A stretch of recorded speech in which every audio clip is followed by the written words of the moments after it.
Hello, my name is Ed Dobson, and I'm here with my good friend, Dr. Mano Daniel, and we're talking together about the subject of healing. உங்களுக்கு என் வாழ்த்துதல். என் பெயர் எட் Dobson. நான் இங்கு என் நண்பர் மனோ டேனியலோடு கூட சேர்ந்து தேவனுடைய குணப்படுத்துதல் அல்லது சுஸ்தமாகுதல், தேவன் மனிதனை சுஸ்தமாகுதல் கொடுத்து பேசிக் கொண்டிருக்கிறோம். We've already established the fact that our God is a healing God. நாம் முதலியே சொல்லிட்டோம், அதுவும் தெளிவாக சொல்லிட்டோம். தேவன் சுகம் அளிக்கிறார், அளிக்கும் தேவன். And although God heals many people, He does not heal everybody. தேவன் அதிகமான பேரை இந்த உலகத்திலே சுகம் அளிக்கிறார். ஆனால் சில சமயம் சிலருக்கு சுகம் கொடுக்கிறது இல்லை. Sometimes God works a greater purpose when we remain sick.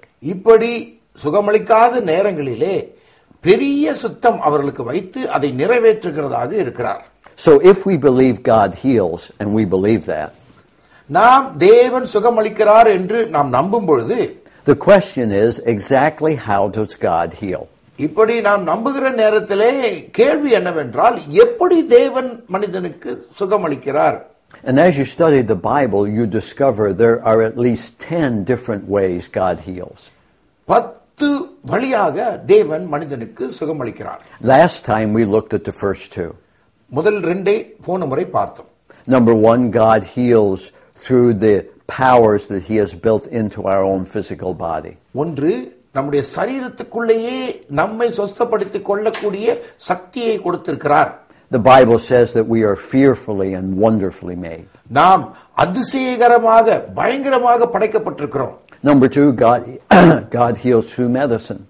இரண்டாவது, கர்த்தர் மருந்தை வைத்து நம்மை குணப்படுத்துகிறவராக இருக்கிறார். I'm grateful to God that I live in the 21st century. எனக்கு ரொம்ப சந்தோஷம், ஏன்னா 21ஆம் நூற்றாண்டிலே நாம் இருக்கின்றோம். A time when there are so many advances in medicine. மருந்து தயாரிப்பதிலே மிகவும் முன்னேற்றம் கண்ட நேரத்திலே நாம் இருக்கின்றோம். But may I remind you that God is the source of healing even through medicine. ஆனா மருந்து சாப்பிட்டு நீ குணமானாலும் கூட கர்த்தர் தான் உன்னை சுகப்படுத்தினார். So number 3. மூன்றாவது, how does God heal? கர்த்தர் எப்படி சுகமளிக்கிறார்? Number 3, He heals through a positive attitude. நல் எண்ணத்தின் மூலமாக நம்மை குணப்படுத்துகிறார். நாம் நல் நிலையிலே எண்ணத்திலே இருக்கும் பொழுது. Now, I am not saying if you think positive of enough, you'll get healed. நான் நல்லாயிடுவேன் நினைச்சா நீங்க சுகமாயிடுவீங்க நான் சொல்ல.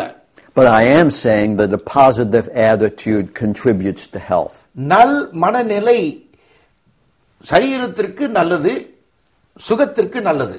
A bad attitude contributes to illness. தவறான மனநிலை, கெட்ட மனநிலை அல்லது குறைபட்ட மனநிலை சரீரத்திற்கு கெடுதி உண்டாக்குகிறது. And this is exactly what the Bible says. அதுதான் வேதம் சொல்லுகிறது. In Proverbs chapter 14, நீதிமொழிகள் 14ஆம் அதிகாரம் verse 30, we read these words. 30ஆம் வசனத்தை வாசிக்கிறோம். A heart at peace gives life to the body, but envy rots the bones. சொஸ்த மனம் உடலுக்கு ஜீவன், பொறாமையோ எலும்புருக்கி. When you are at peace with yourself and with others and with God, it gives life to your body. நீ தேவனோடு கூட சமாதானம் கொண்டவனாக, பிறரோடு கூட சமாதானம் கொண்டவனாக, உன் உள்ளத்திலே சமாதானம் இருக்கும் பொழுது அது உன் சரீரத்தை நல் நிலையிலே வைக்கின்றது. But if you have a bad relationship with others, if envy motivates you, that brings rottenness to the bones. ஆனா நீ பொறாமையே வைத்து பிறரை பார்த்து பொறாமைப்பட்டு கொண்டு வாழ்வாய் என்றால் உன் எலும்பை அது உருக்குகின்றது என்று வேதம் கூறுகிறது. Listen to Proverbs 15 verse 30. நீதிமொழிகள் 15:30 வசனம். A cheerful look brings joy to the heart, and good news gives health to the bones.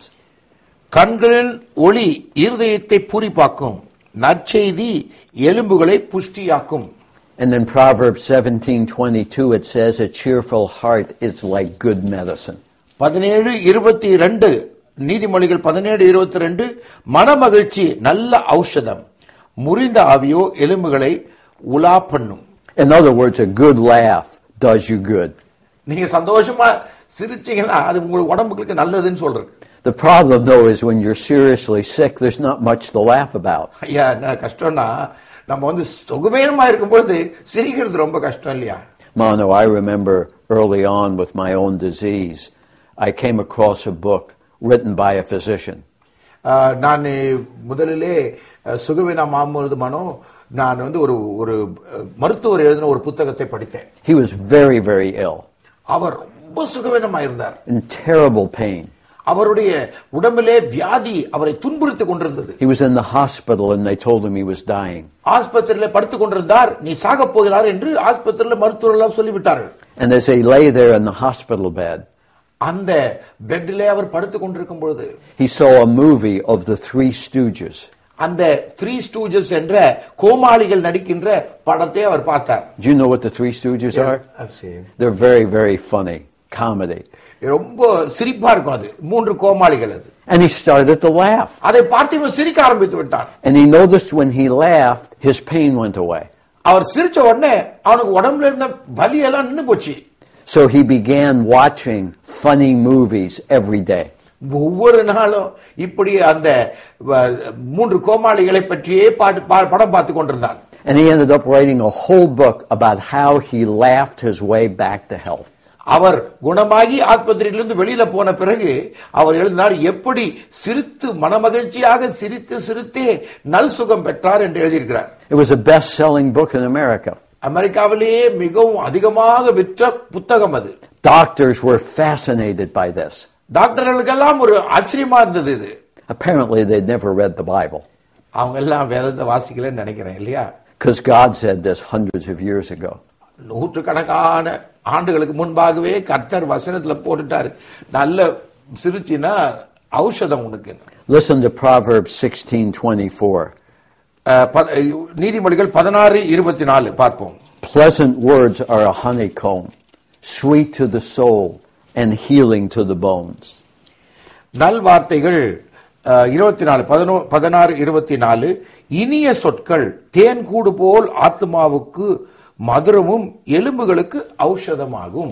You know, as I struggle with my own disease, நான் இப்படி என்னுடைய சுகவீனத்திலே தவித்துக் கொண்டிருக்கிற நேரத்திலே and when people come up to me and say, "You look terrible. Oh, you look awful." என்கிட்ட வந்து ஐயோ இவ்வளவு சுகவீனமா இருக்கிறீங்களே, ரொம்ப பார்க்கிறதுக்கு ரொம்ப சுகவீனமா இருக்கீங்களே சொல்றாங்கன்னு வச்சுங்க. I think maybe they're right.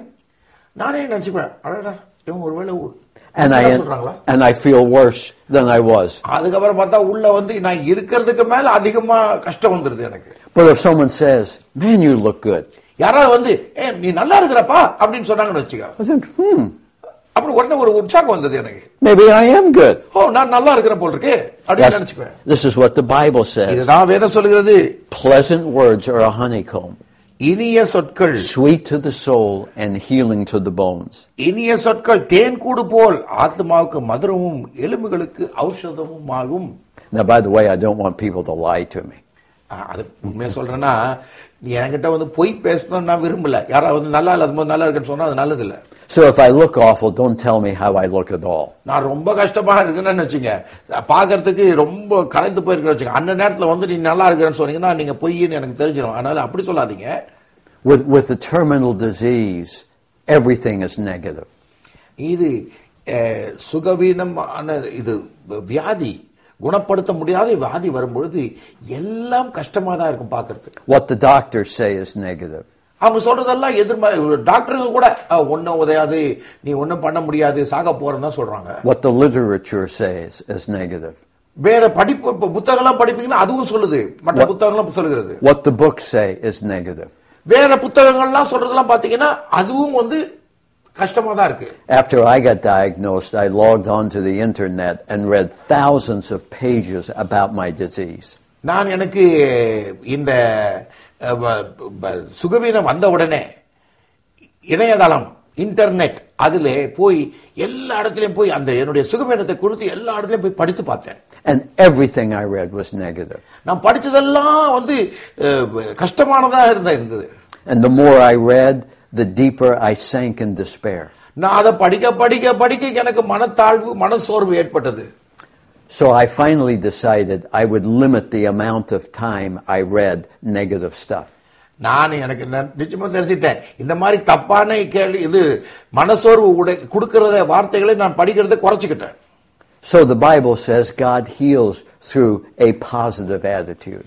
வேதம் சொல்லுகிறது நல் மனநிலை இருக்கும் பொழுது சரீரத்திற்கு ஔஷதமாக இருக்கிறது. When we're at peace. நாம் சமாதானத்தோடு இருக்கும் பொழுது. When we're able to laugh. நாம் சிரித்து மகிழ்ச்சியா இருக்கும் பொழுது. When we hear positive and uplifting words. நாம் பிறர் நம்மை வாழ்த்தும் பொழுது, நமக்கு நற்சொற்களை சொல்லும் பொழுது அது ஔஷதமாக இருக்கிறது. The Bible says all of these bring healing to the bones. இது என்ன என்றால் வேதம் என்ன சொல்றது, இப்படிப்பட்ட காரியங்கள் எல்லாம் உன் எலும்புக்கு நல்ல சுகத்தை கொடுக்கிறது. Number 4, God heals through His Word. நான்காவதாக வார்த்தையின் மூலமாக கர்த்தர் நம்மை சுஸ்தப்படுத்துகிறார். In Psalm 107, சங்கீதம் 107 and verse number 20, 20ஆம் வசனம், we read this. இதை வாசிக்கின்றோம். He sent forth His word and healed them. He rescued them from the grave. சங்கீதம் 107:20, அவர் தமது வசனத்தை அனுப்பி அவர்களை குணமாக்கி அவர்களை அழிவுக்கு தப்புவிக்கிறார். God's word is like an anchor in the storm. நம்முடைய பெரிய புயல் அடிக்கிற வாழ்க்கையிலே தேவனுடைய வார்த்தை ஒரு நங்கூரமாய் இருக்கிறது. It's filled with hope and with promises. அது நமக்கு நம்பிக்கையும் வாக்குத்தத்தங்களையும் கொடுக்கிறது வேத வசனம். One of the promises I came across early on is in Hebrews. எபிரேயரிலே எனக்கு ஒரு வாக்குத்தத்தம் கர்த்தர் கொடுத்தார். Let me quote it from memory. நான் இது மனதிலிருந்து சொல்லுகிறேன், மனப்பாடமாக சொல்லுகிறேன். God has said, I will never leave you, I will never forsake you. உன்னை விட்டு விலகுவதும் இல்லை, உன்னை கைவிடுவதும் இல்லை என்று சொல்லுகிறார். So we say with confidence, மன உறுதியோடு கூட சொல்லுகிறோம், the Lord is my helper. கர்த்தர் என்னை பராமரிப்பவர், காப்பவர்.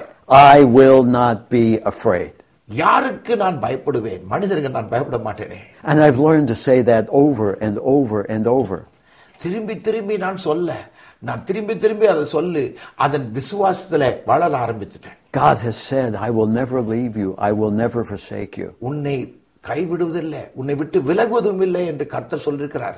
So we say with confidence, மன உறுதியோடு கூட சொல்ல முடியுது, the Lord is my helper.